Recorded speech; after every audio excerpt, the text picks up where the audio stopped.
Hello everyone, welcome to Erudite Political, and I hope that you guys are preparing well for your NET and JRF examination.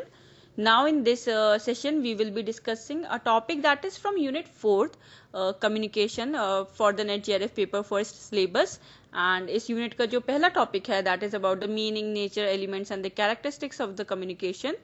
वो topic हमने already discuss कर लिया है अपनी एक video में. उसका लिंक मैं डिस्क्रिप्शन बॉक्स में दे दूंगी. आप प्लीज़ उस वीडियो को भी चेकआउट कर लीजिए because that is the first topic. So firstly just go and watch that video. Now in this session we will be discussing about barriers to effective communication.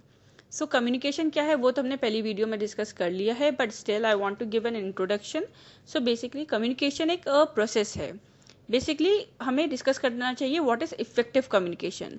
देखिए effective communication जो है वो एक process है जिसमें हम usually ideas, thoughts, knowledge and information को exchange करते हैं, but in a way that the purpose और intention is fulfilled in the best possible manner.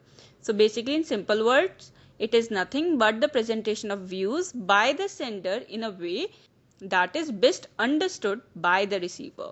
So now let's start with discussing barriers to effective communication. So the first barrier is language barrier. देखिए language and linguistic ability can act as a barrier to communication, and also apart from having different languages barrier, because देखिए अगर आप हिंदी में किसी से communicate कर रहे हैं और उसको हिंदी लैंग्वेज ही नहीं आती, so the communication will not be successful because जो आप बोलना चाह रहे हो वो रिसीवर रिसीव ही नहीं कर पा रहा क्योंकि वो कॉमन लैंग्वेज नहीं है. First thing is this.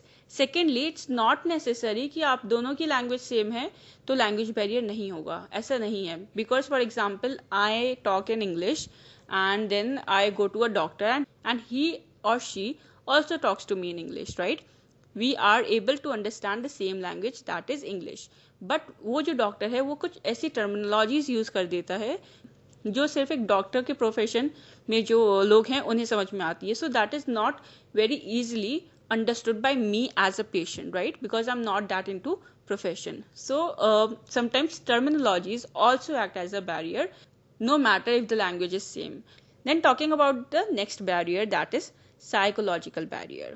So basically psychological barrier is the psychological state of the receiver that will influence that how the message is received. देखिए for example अगर कोई person अपनी खुद की दिक्कतों में है या he or she is stressed, then they may be preoccupied by their own personal concerns and thoughts. So at that time अगर आप उनसे कुछ communicate कर रहे हो, उनका state of mind वो है ही नहीं कि वो किसी चीज़ को receive कर पाएं. So therefore psychological state also act as a barrier to effective communication. Now the next barrier is physiological barriers. So physiological barriers may result from the receiver's physical state. For example, a receiver with reduced hearing may not grasp the entirely of a spoken conversation, especially if there is a significant background noise. So physical barriers का example होगा geographic distance that is between the sender and the receiver. But nowadays technology is so advanced and modern technology often serves to reduce the impact of physical barriers. Now the next barrier is attitudinal barrier. So basically attitudinal barriers are behaviors and the perceptions of a person that prevent people from communicating effectively to them.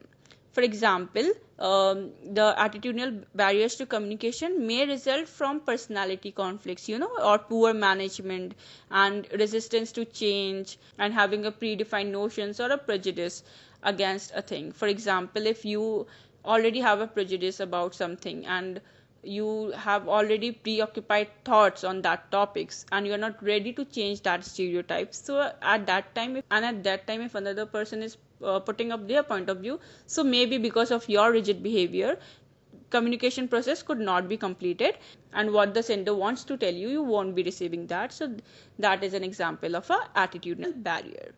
Now the next barrier is systematic barriers. So systematic barriers to communication may exist in structures and organization जहाँ पे they are insufficient or you can say inappropriate information system. Now the next barrier is cultural barrier. So as the world is getting more and more universal, globalized, what we can say, any large office may have people from several parts of the world, right? एक office में there is not necessary now that the workers in the office is homogeneous. They can be heterogeneous. By saying heterogeneous, they can be from different cultures, from different places of the world, and also their basic value of society would be different. So therefore we must take these different cultures into account while communicating, and this is what we call being culturally appropriate. Then the next barrier is perceptual barrier. So different persons have different agendas. So obviously different persons have different opinions and different perspective towards life and different issues.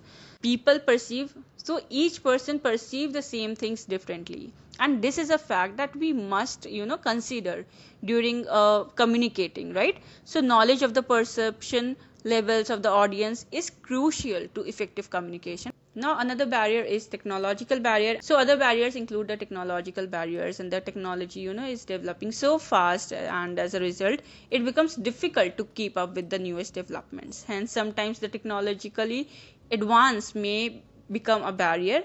For example, for the person who is not keeping up with that technology. And in addition to this, sometimes also the cost of technology is very high. So therefore all these act as barriers to effective communication.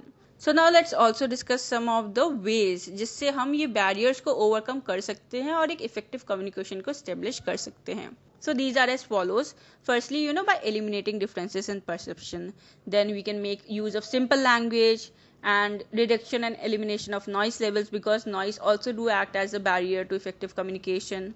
By listening actively, so we should listen actively and carefully.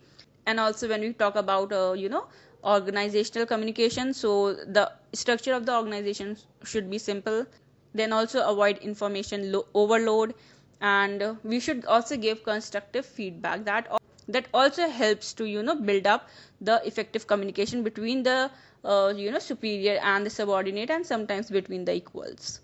Then also we must be very particular about selection of media. So proper media selection also helps us in a effective communication process.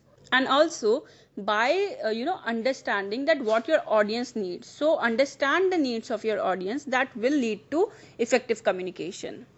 So yes, so in this we discussed all the barriers to effective communication and also how to overcome these barriers. So I hope this video was useful, and if you are taking at least one thing useful from this video, then please do subscribe, like, share and comment, and share this channel with whomsoever you find it would be helpful or relevant.